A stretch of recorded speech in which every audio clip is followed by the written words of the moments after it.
It's an absolute glorious day. Again, here in the UK, in a little place called Heybridge, in Essex. And yeah, I just wanted to do something for YouTube to catch up with all of you who subscribe to my channel. I want to say thank you for still doing that. I know I have not been on YouTube very much at all recently. A lot has been happening with my awakening, and yeah, and this is how life is. It wants to live you. It wants to live you how it wants to live you, and not what your ego thinks is the best idea for you.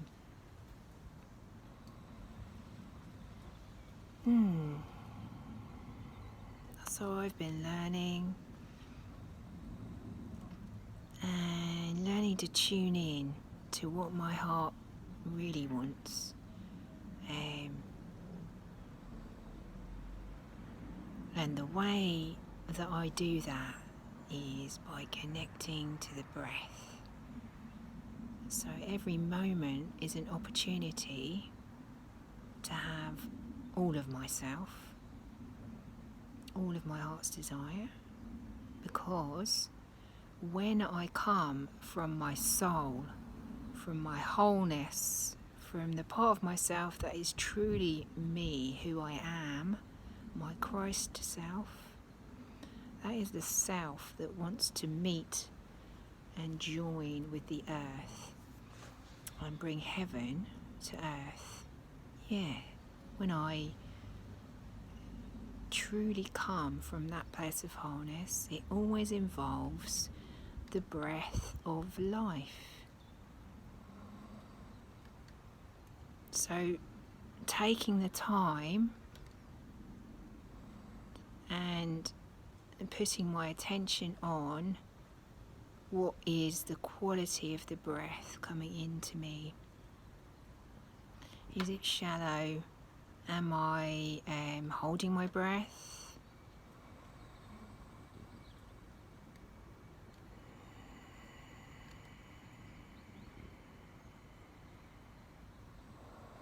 And if I am actually starting to breathe, realistically, how far down is that breath actually reaching?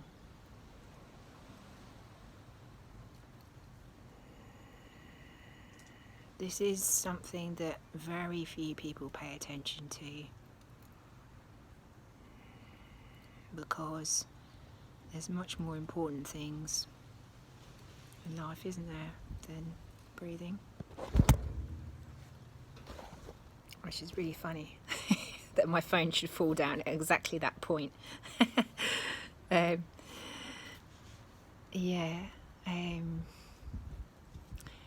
Our mind will tell us all kinds of stories of what's important in life, but really, how is there life without breath?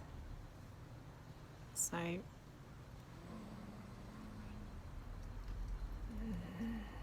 just relaxing and letting any noises that want to come out. And already I feel, even with crossed legs and sitting quite uncomfortably, I've noticed actually, I'm going to sit back now and allow myself to completely enjoy the sun. It's very beautiful out here.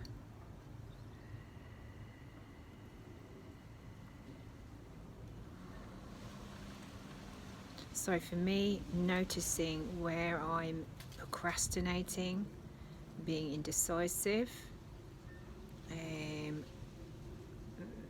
vibrating like this, back and forth, back and forth, back and forth. Can't want to pull something towards me, also want to push it away. Noticing that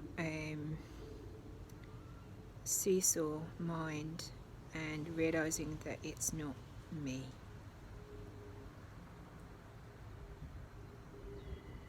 And if you feel to connect with what lives you and breathes you.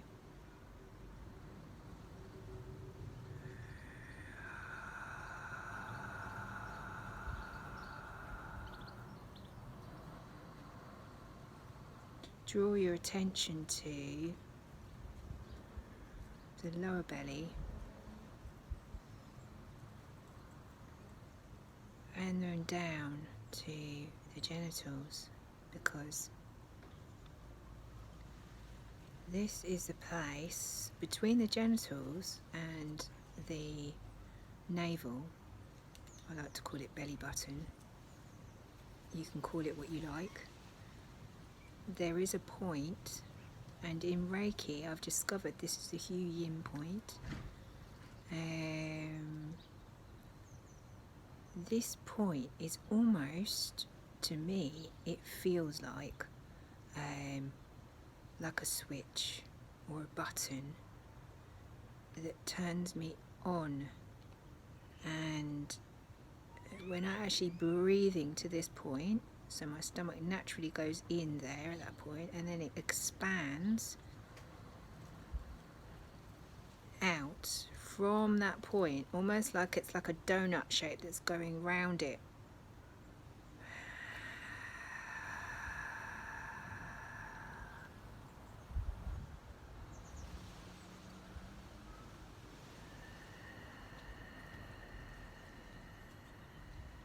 Stay with it. Allow the belly to really balloon out, and eventually it becomes just a thing that happens. It's automatic. How long it takes depends on how willing you are to relinquish your thoughts about what you're going to do tonight for dinner, what you're going to do next after you've done this video. Thoughts about you can let go of anything, and then what is reality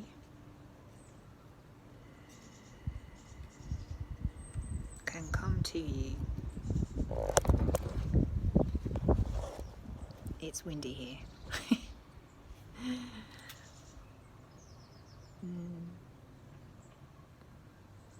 So the sun is very important in terms of healing, because the sun has a very strong magnetic field, and we actually benefit from this magnetic field. So not just light, it's the frequency and the vibration of the sun that gives us energy. So it heals us in more ways than we can imagine. So no wonder sometimes I'm told to come out in the sun and replenish myself.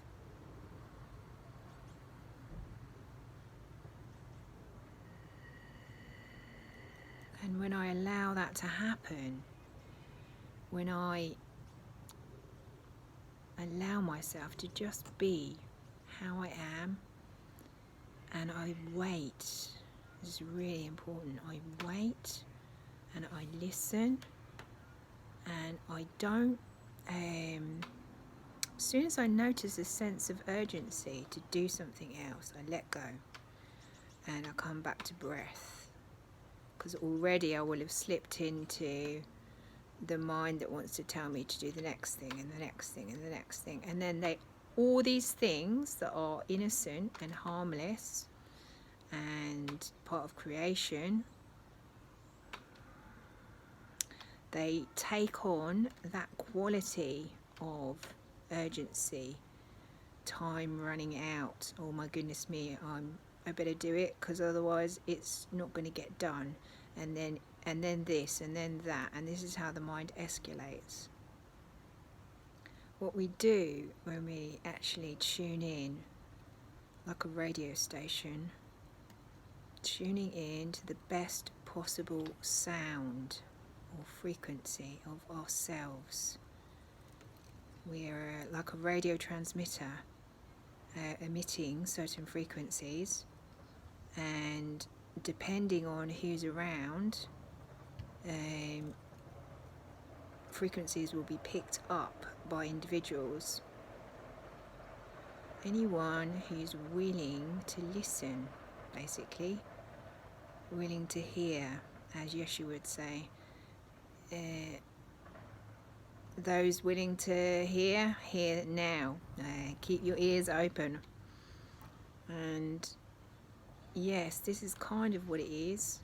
It's a willingness to be open to all possibilities in the now, because that is where it's all flowing from. And it's you can think of it as a spiral, or you can think of it as just like almost like a donut shape that's going round and round. This is the magnetic field, renewing itself all the time. Or you can also think of it like a cup that's forever filled if you allow it. So if you let your barriers go down, you let your guard go down, you let that voice go that wants to try and control you and tell you what to do and who you are and what's next and who you like, who you don't like, and I don't want to do this but I want to do that, and when I'm doing that I also don't want to be doing that. Everything takes on that quality of it's not love, and then you're separated from your source. You're never actually separated from your source, you just think you are, and then you're choosing to be in that.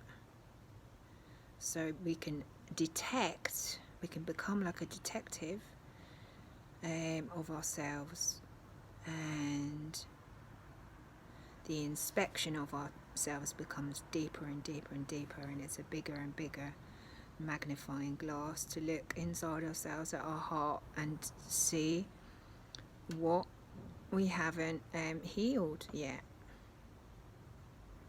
what we're choosing to turn away from.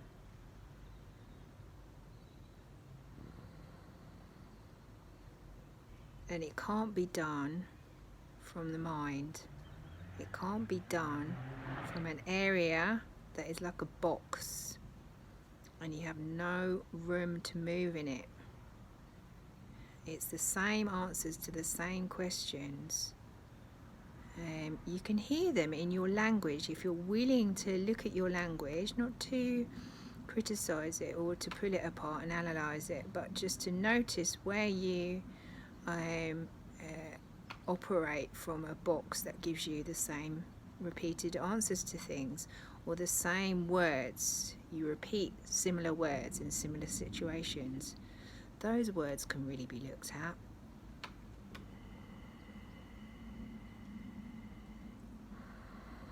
And sometimes I find it really healing to just simply rest in one word and look at it in front of you as if it's written on a board in front of you.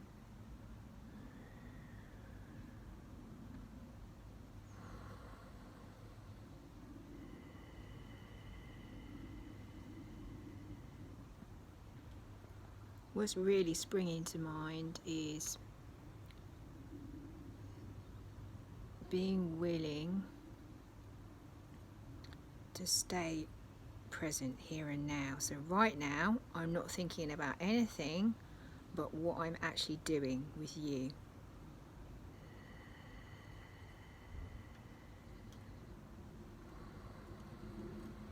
I can hear the sounds of the birds and sounds of airplanes overhead, and I can hear lots of things happening.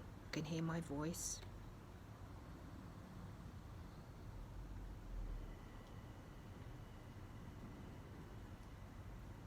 And I can be in a place where I'm neutral. I'm at the center of the seesaw. I'm not swinging back and forth. I'm not allowing for that to happen. I'm just noticing where I will choose that and then coming back to the center again. Now what's just popped into my mind is very interesting. I just had an image of me when I used to play badminton when I was a child. When I was a teenager, I got quite good at badminton, and I used to play for the school team and for the county. And I was always very interested in sport when I was a child. I was quite competitive, and I liked the feeling in my body of running and the energized, the vital feeling.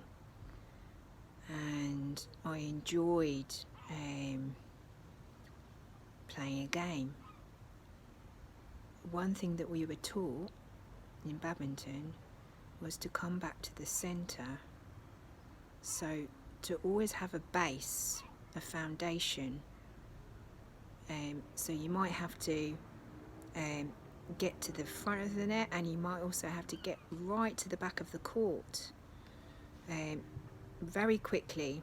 Now you can't do that by running. It's very difficult to run. So we used to kind of do these gathered steps, and you can do it very quickly if you learn how to do these gathered steps, almost like a dance. So for me, breath is the anchor that brings me back to the balance point, the central point of me, where I really am, where I remain as I was intended to be, the only child, the only creation of God. Everything else is our creation, what we've created from thinking that we're separate. But all of it is innocent. It's only our mind that creates the thought that it could be anything other than that, because where we split, where we choose for that instead of choosing our wholeness. Every time you can remind yourself about the Huyin point, 2 inches above the pubic bone.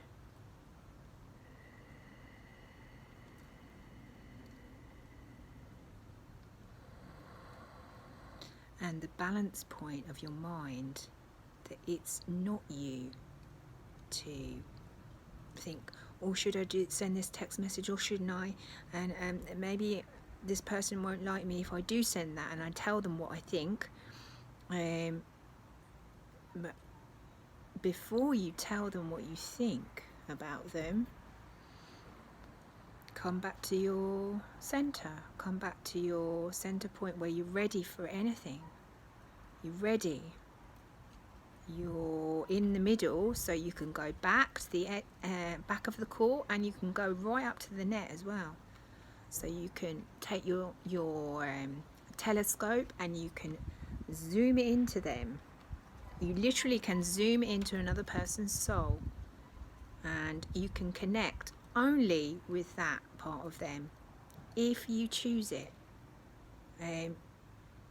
First comes breath, which is life, and then you are in the position where you're neutral and you're not coming from a mind that wants to tell you what this person is or what they're for. So you're not using them to perpetuate your idea of them and yourself.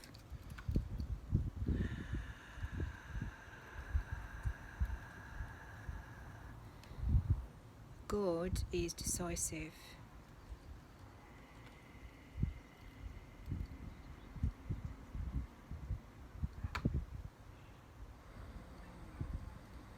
Pay attention to that, because indecision is conflict, basically. Doubting, feeling guilt because you didn't do something that you said you were going to do, or expecting someone to do something that they said they were going to do and then they never did it, and then you end up wondering why they didn't do it, and you can easily spend a whole day in that place where you are in your self-created prison again.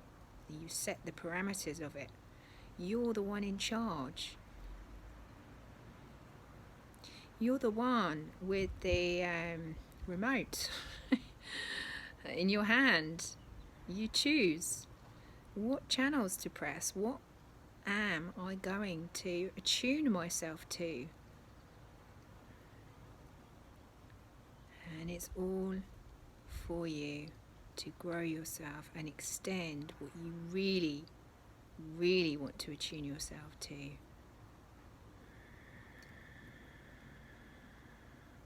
Which is love. Love is eternal. Love is who we are.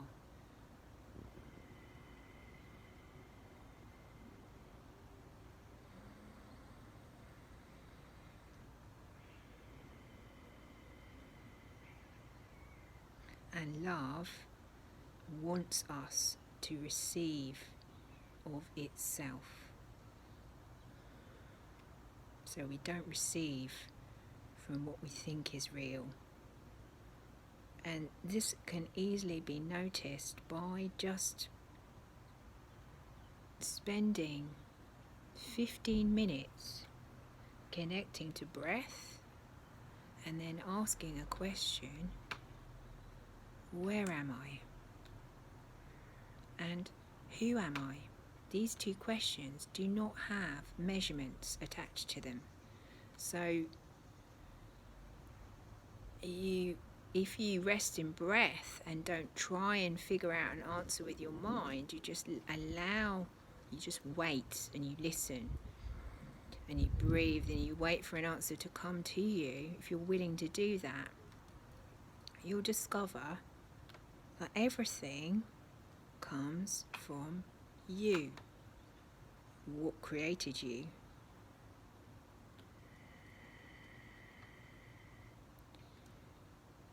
It can't be anything else in you, because you cannot see yourself from someone else's vision. Inner vision, all the vision that you have with the outer body. I completely didn't notice that my phone had fallen over then, so I'm really sorry about that, but you can still hear me. So I'm going to end there, and lots of love to all of you. I really hope this is helpful for you, and I will see you soon. Thank you. Bye.